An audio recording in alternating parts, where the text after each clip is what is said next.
Paola Pejovés pues podrá chapar su taxi volador, pero ¿qué hace todo el resto en medio del tráfico infernal que vivimos, en este caso en la ciudad de Lima y en realidad en varias ciudades del Perú donde se ha deteriorado en los últimos años? Y esta semana, de hecho, a inicios de esta semana conocimos pues este estudio de una empresa, ¿no?, internacional, que por supuesto su negocio es ofrecer soluciones, ¿no?, de tráfico, de tránsito a las autoridades, que ubicó a Lima como la tercera ciudad con más congestión vehicular del mundo. Luego nada menos que Nueva Delhi, que por supuesto es caóticamente legendaria, y Bogotá, que quienes conocemos Bogotá sabemos también que desde hace muchos años es una ciudad casi inmanejable en términos de tráfico.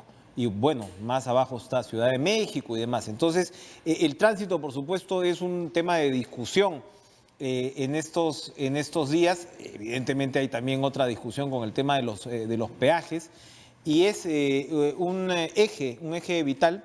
Y para hablar de este y otros temas importantes en su agenda, le damos la bienvenida a Verónica Zambrano. Ella es presidenta de OCITRAN, la reguladora pues del sector. ¿Cómo está, señora Zambrano? Gracias por estar con nosotros. Gracias por la invitación.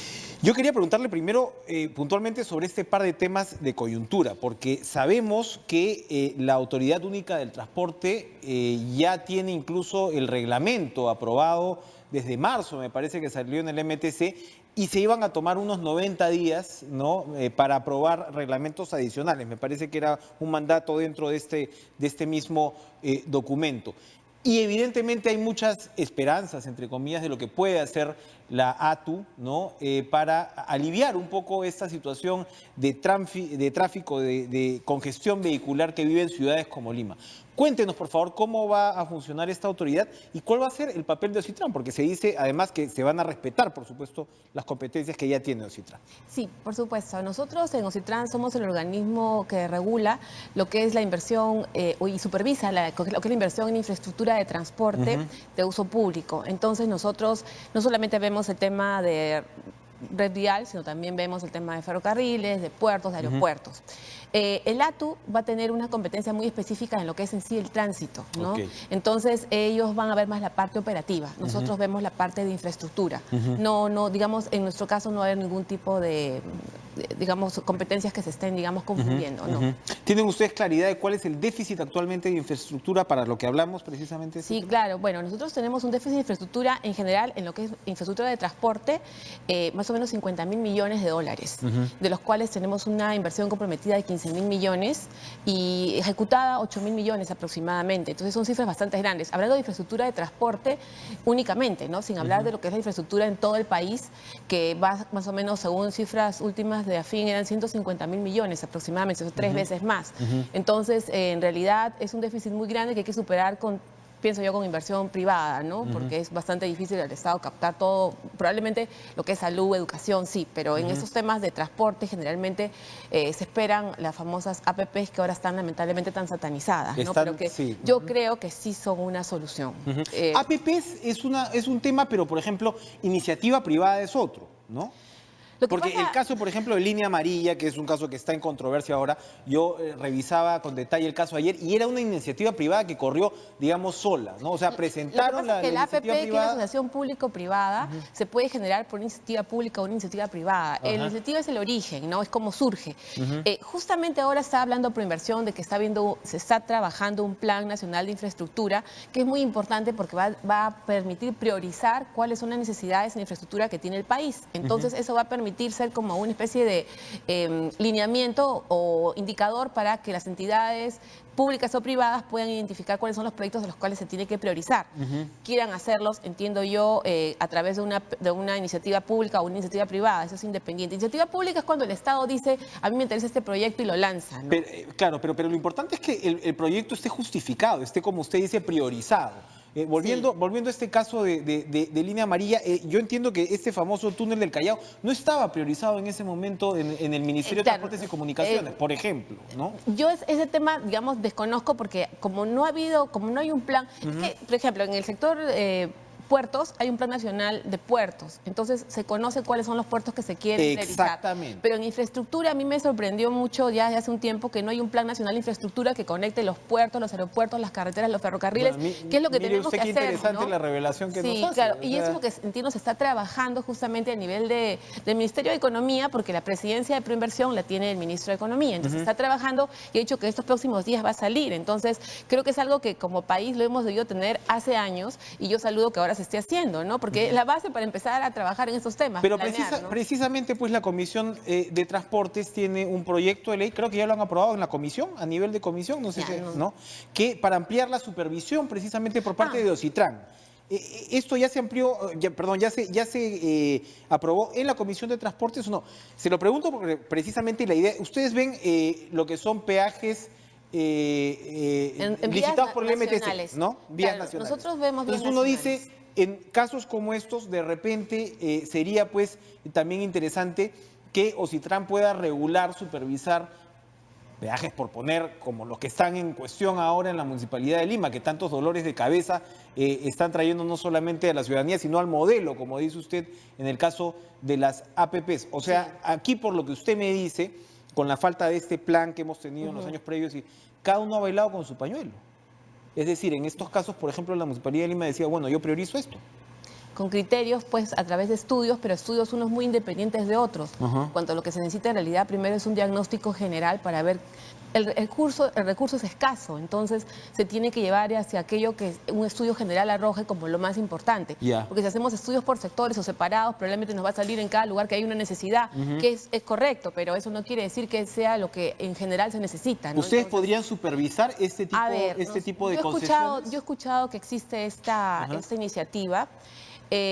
Tiene primero que verse el marco legal adecuado, ¿no? Porque en realidad las municipalidades o los gobiernos regionales son autónomos, entonces ellos tienen un nivel de autonomía distinto a lo que es el gobierno central.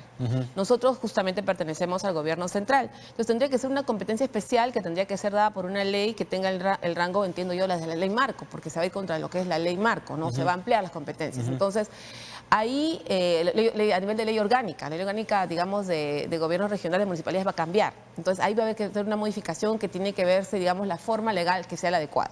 Si Ocitran tiene la competencia ahorita, no la tiene, obviamente. Si podríamos hacerlo, yo siempre digo que tenemos a los funcionarios con la experiencia y con la preparación adecuados para lograr hacerlo, pero necesitaríamos, sí, recursos. Porque cada concesión requiere una supervisión que se traduce en recursos humanos y también logísticos, porque la supervisión es un trabajo muy detallado que requiere reconocimiento de inversiones, ver que se cumplan niveles de servicio, o sea, no es una situación que uno vaya ahí como funcionario y como dicen, al ojo nomás sacar si se cumple. No, tiene que haber toda una preparación, entonces requiere recursos. Y en concesiones como esta especialmente, ¿no? Que tienen tanto movimiento y demás, porque claro, también lo que está en cuestión, y seguramente usted nos puede ayudar a aclarar, es cuando estamos hablando pues de márgenes de utilidades, de qué cosa estás hablando.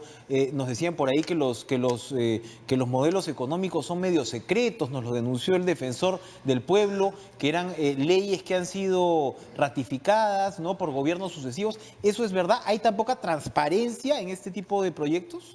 No, mire, en realidad no hay nada secreto acá, porque lo que estamos hablando nosotros son de proyectos que son para viene de servicio público. Lo que sucede es que aquí hay un problema con la administración pública de años antes, ¿no?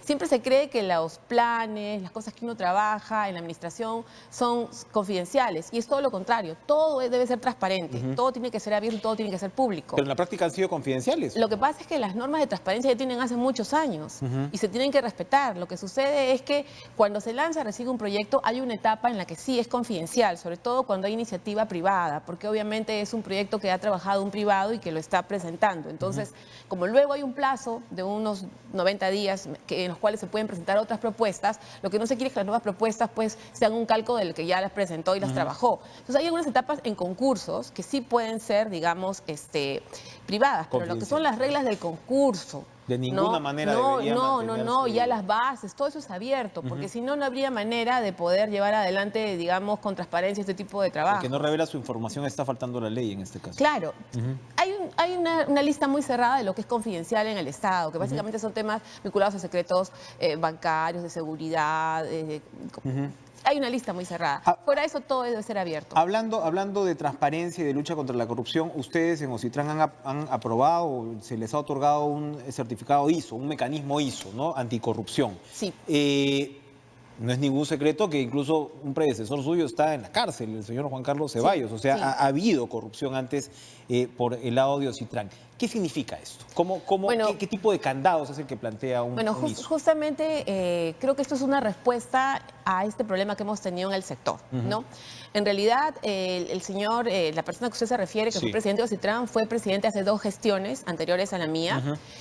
La presidenta de la gestión pasada tuvo en realidad una labor muy ardua porque ha tenido que identificar a las personas que están vinculadas y limpiarlas. Yo he entrado casi ya con la cancha un poco más pareja, por decirlo de alguna manera, pero sí el sector está muy, digamos, golpeado con estos temas de corrupción.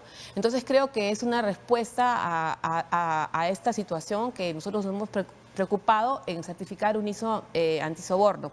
Es un sistema de gestión antisoborno que lo hemos certificado el 6 de mayo y que nos ha permitido identificar los procesos que nos van a permitir con determinados hitos, no digamos culminar, cerrar completamente la posibilidad de un acto de corrupción, pero sí establecer, digamos, cuáles son los riesgos y cómo los atacamos, ¿no? Deme algunos ejemplos. Por ejemplo, un canal abierto de denuncias. Un canal abierto de denuncias. El ISO ha aprobado no solamente una página web, sino un número telefónico, un correo electrónico, donde se pueden hacer denuncias anónimas, que luego van a tener todo un procedimiento, ¿no? Pero que van a permitir llevar a cabo investigaciones cuando se puede identificar que hay algún tipo, digamos, de acto de soborno en compras, en temas de recursos humanos. En el caso del señor Ceballos, por ejemplo, fue emisión de certificados para Odebrecht, que a Odebrecht le servía mucho para poder ir cobrando. Nosotros en Eso Ocitrán, también se puede sí, porque en detectar. Ocitrán hemos certificado el cumplimiento de los contratos, que se sigue este procedimiento para el tema de cumplimiento de las obligaciones contractuales.